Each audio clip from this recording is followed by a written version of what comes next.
Hi hello నమస్తే welcome to మనం TV. YCP పార్టీలో అసలు ఏం జరుగుతుంది? వైసీపీలో 6 ఎమ్మెల్యేలు వైసీపీకి గుడ్ బై చెప్పి జనసేనలోకి వస్తున్నారనే వార్తలు వినిపిస్తున్నాయి. పవన్ కళ్యాణ్ ని మీట్ అవుతున్నారు అని అంటున్నారు. అసలు అది ఎంతవరకు నిజం అనేది తెలుసుకోవడానికి ప్రయత్నం చేద్దాం. ఇప్పుడు మనతో ఉన్నారు ప్రముఖ పొలిటికల్ అనలిస్ట్ రవీంద్ర బాబు గారు. సార్ నమస్తే సార్. నమస్తే రమ్య.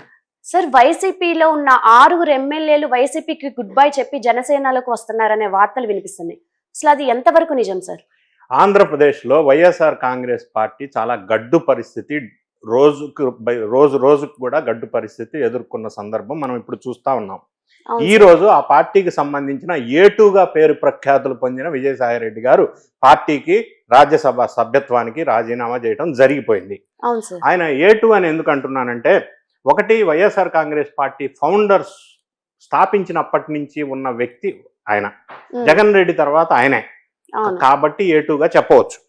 ఇంకో రకంగా ఏటు అంటే, ఆర్థిక నేరాలు కేసుల్లో జగన్ రెడ్డితో పాటు 16 నెలలు జైలు జీవితం అనుభవించి ఏ1 జగన్ రెడ్డి అయితే ఏ2 సాయిరెడ్డి. కాబట్టి ఆయన ఏటుగా పేరు ప్రఖ్యాతులు పొందాడు. మూడో అంశం ఏంటంటే, సాయిరెడ్డి లాంటి వ్యక్తి ఆర్డినరీ పర్సన్ కాదు. ఈ మాట ఎందుకు అంటున్నానంటే, జగన్ రెడ్డి గారికి వాళ్ళ నాన్న వైఎస్ రాజశేఖర రెడ్డి గారికి, రాజశేఖర రెడ్డి గారి నాన్న రాజారెడ్డి గారికి, ఇట్లా 3 తరాలుగా వాళ్ళ ఆస్తిపాస్తులు, ఫైనాన్షియల్ లావాదేవీలు, అక్రమ ఆర్జనలు లేదా ఈ దందాలు మొత్తం తెలిసిన ఒకే ఒక వ్యక్తి విజయసాయిరెడ్డి. ఎందుకంటే బై ప్రొఫెషన్ ఆయన చార్టెడ్ అకౌంటెంట్. కాబట్టి 3 తరాలుగా 40 సంవత్సరాలుగా ఆ కుటుంబానికి ఆస్తిపాస్తుల వ్యవహారాలు, లావాదేవీలు ఈయనకి తెలిసినట్టుగా ఎవరికి తెలియదు. అంత అనుబంధం ఉన్న వ్యక్తి.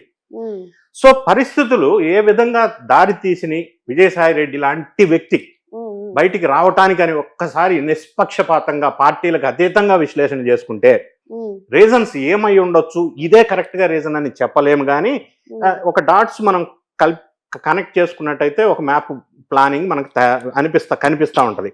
ఒకటేమవుతుంది, వైఎస్ఆర్ కాంగ్రెస్ పార్టీ మునిగిపోతున్న పడవ ఇంకా ఉండటం వల్ల దానివల్ల ఉపయోగం లేదు, ఫాయిదా లేదు, మళ్ళీ జీవితంలో అది బతకదు అని అయ్యి ఉండవచ్చు.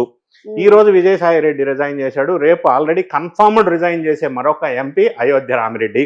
అయోధ్య రామిరెడ్డి అనే అతను పెద్ద బిజినెస్ పర్సన్, కార్పొరేట్ హౌస్ ర్యాంకి అని ఒక సంస్థకి అధిపతి. వైఎస్ఆర్ కాంగ్రెస్ పార్టీకి ఎన్నో సంవత్సరాల నుంచి ఫండింగ్ చేస్తున్న వాళ్ళలో ఆయన ఒకడు. ఆయన ఇప్పుడు విదేశాల్లో ఉన్నాడు. రాగానే నెక్స్ట్ రిజిగ్నేషన్ ఎంపీ ఆయనే చేస్తాడు. ఆల్రెడీ బేరం మస్తాన్ రావు ఎంపీ రిజైన్ చేశాడు, మోపిదేవి వెంకటరమణ ఎంపీ రిజైన్ చేశాడు, తర్వాత ఆర్ కృష్ణయ్య ఎంపీ రిజైన్ చేశారు. ఆ ముగ్గురులో మళ్ళీ ఇద్దరు, ఒకరు బీజేపీ నుంచి ఇంకొకరు టీడీపీ నుంచి మళ్ళీ ఎంపీగా వచ్చారు.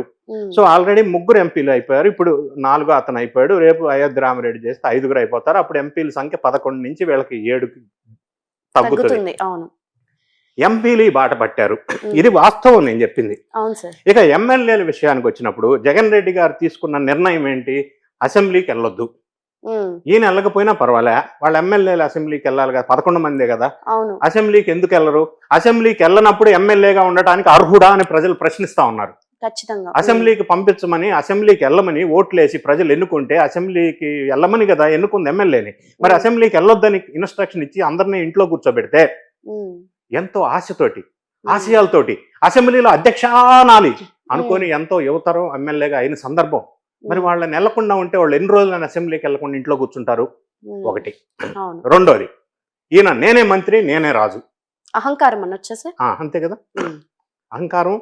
లేదా నేను చెప్పిందే వినాలా, నియంతృత్వ పోకడని కూడా అనొచ్చు, ప్రజాస్వామ్యం లేదని కూడా అనొచ్చు, ఇతరుల మాట వినడు అని కూడా అనొచ్చు. ఇది నేను చెప్పలా, ఆ పార్టీకి సంబంధించిన వాళ్ళు చెప్తున్నారు. నిన్నగాక మొన్న రవిచంద్రారెడ్డి ఒక అతన్ని వెళ్ళి బీజేపీలో జాయిన్ అయ్యాడు. ఆయన కూడా క్లోజ్ అసోసియేట్ వైఎస్ఆర్ కాంగ్రెస్ పార్టీకి. రోజుకొకరు, ఒక్కొక్క రోజు ఒక్కొక్కరు బయటకు వస్తా ఉన్నారు. తెలుగుదేశం పార్టీ డోర్లు బంద్ అయిన సందర్భంలో కొంతమంది బీజేపీ వైపు చూస్తున్నారు, కొంతమంది జనసేన వైపు చూస్తున్నారు. వాళ్ళు గనక డోర్లు ఓపెన్ చేస్తే ఇక్కడ ఖాళీ అవటం ఖాయం. అది ఇప్పుడు జరుగుతున్న ఈ ఫ్లో, అవుట్ ఫ్లో మనకి తెలుస్తా ఉంది.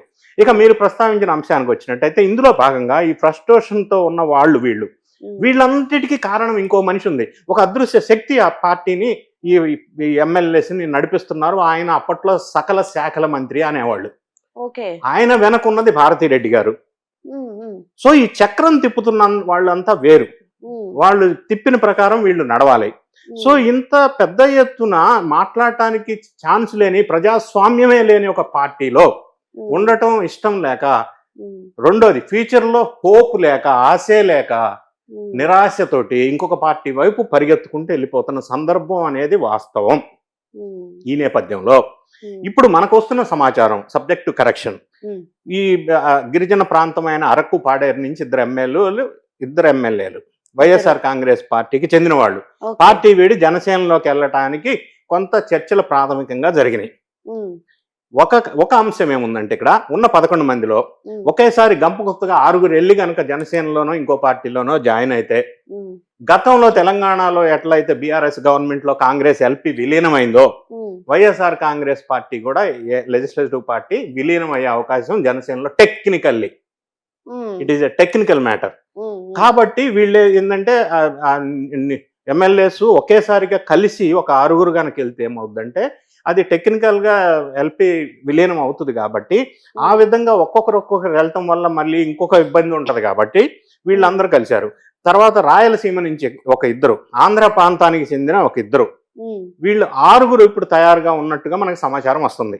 చంద్రబాబు నాయుడు గారు విదేశీ పర్యటన ముగించుకొని వచ్చిన తర్వాత కూటమి నాయకులు ఒక డెసిషన్ తీసుకున్న తర్వాత వీళ్ళంతా కూడా పవన్ కళ్యాణ్ నేతృత్వంలో జనసేన వైపు చూస్తున్న సందర్భంలో, ఒకవేళ వీళ్ళిద్దరి మధ్య కనుక చర్చలు సరిగా జరిగితే, వాళ్ళు ఒప్పుకుంటే, వీళ్ళు ఓకే అంటే, ఈ 11లో 6 ఒకసారి జంప్ అవటం వల్ల వైఎస్ఆర్ కాంగ్రెస్ పార్టీ అనేది పూర్తిగా కనుమరుగయ్యే పరిస్థితి కనిపిస్తా ఉంది. సరే, అయితే ఈ పరిస్థితులన్నీ చూసుకుంటుంటే జగన్ కూడా ఫ్యూచర్ లో పొలిటికల్ కెరియర్ కి గుడ్ బై చెప్పే అవకాశం ఉందంటారు? గత్యంతరం లేదు, వేరే ఆప్షన్ లేదు. ఈయన ఒక్కడి పార్టీని ఎట్లా నడుపుతాడు? ఒకటి పార్టీ ఉండదు. రెండోది, గతంలో ఆయనకు ఒక అడ్వాంటేజ్ ఉండే, పాపం తల్లి చెల్లి సహకరించారు ఈయన జైల్లో ఉన్నప్పుడు. ఇప్పుడు వాళ్ళిద్దరు కూడా బయటికి వెళ్ళిపోయారు. వెళ్ళిపోవడంతోనే మామూలుగా వెళ్ళలా, బాణం తిరిగి ఎక్కువ పెట్టింది షర్మిళ. ఇప్పుడు ఆమె కూడా క్వశ్చన్ చేస్తుంది, ఎమ్మెల్యేలని అసెంబ్లీకి పంపకుండా ఉండటానికి నీకు ఎవరు అధికారం ఇచ్చారు? ఎందుకు ఎమ్మెల్యేలు మరి అటువంటిప్పుడు అందరు రిజైన్ చేసి వెళ్ళిపోండి అని చెల్లెలు షర్మిళ అడిగిన సందర్భం. ఇప్పుడు ఈయన పార్టీ ఈ పరిస్థితికి వచ్చినప్పుడు, ఒకవేళ మునిగిపోతే పడవ, ప్లాన్ బి లండన్ ప్రయాణం. ఈ లండన్ లో ఏంటంటే అక్రమంగా సంపాదించుకున్న ఆస్తులు అక్కడ దాచుకోవడానికి బ్రిటిష్ గవర్నమెంట్ ఒక అవకాశం ఉంది వాళ్ళ చట్టాల ప్రకారం. రెండోది, ఒకసారి ఇక్కడ అక్రమ నేరాల్లో లేకపోతే ఈ పెద్ద ఎత్తున స్కాముల్లో ఇరుక్కున్న వాళ్ళు అక్కడికి వెళ్ళటం వల్ల ఆ గవర్నమెంట్ వాళ్ళు హ్యూమన్ రైట్స్ కి ప్రాధాన్యత ఇస్తారు. కాబట్టి ఇటువంటి వాళ్ళని అక్కడ ప్రొటెక్ట్ చేస్తారు. ఈ నీరవ్ మోడీ వీళ్ళంతా వెళ్ళారు కదా, విజయ్ మాల్యా. సో వీళ్ళు కూడా, జగన్ రెడ్డి గారు కూడా ఆల్రెడీ లండన్ లో చాలా సందర్భాల్లో, లాస్ట్ టైం 2022లో దావూస్ వెళ్ళినప్పుడు via London special flight. So ఇవన్నీ చాలా సందర్భాల్లో మనం చూసాం. సో లండన్లో అక్రమ సంపాదన పెట్టి ఆల్రెడీ బిజినెస్ వ్యవస్థను అక్కడ ఎస్టాబ్లిష్ చేసుకున్నారని ఒక వార్తలు అందుతూ ఉన్నాయి. సో ఈ పైసలు పెట్టి అక్కడ బిజినెస్ సామ్రాజ్యం రెడీగా ప్లాన్ బి కింద పెట్టుకున్న నేపథ్యంలో ఈ పార్టీలో పరిస్థితులు కనుక ఈ విధంగా పడవ మునిగిపోతే జగన్ రెడ్డి గారు హాయిగా లండన్ వెళ్ళి అక్కడే సెటిల్ అవ్వటానికి అవకాశాలు దండిగా ఉన్నాయి. ఎందుకంటే ఇక్కడికి వస్తే ఒక కేసుల భయం, రెండోది పార్టీ పరిస్థితి అధ్వానంగా ఉంది, మళ్ళీ గెలిచే అవకాశం లేదు, ఎమ్మెల్యేలు లేరు. ఈ పరిస్థితుల నుంచి ఆయన క్షేమంగా ఉండాలంటే లండన్లో సెటిల్ అవ్వడానికి అవకాశాలు ఎక్కువగా కనిపిస్తున్నాయి అని చెప్పి కొంతమంది అభిజ్ఞాన వ్యక్తుల వల్ల మనకి ప్రాథమికంగా వస్తున్న సమాచారం. Okay, thank you sir. Thank you.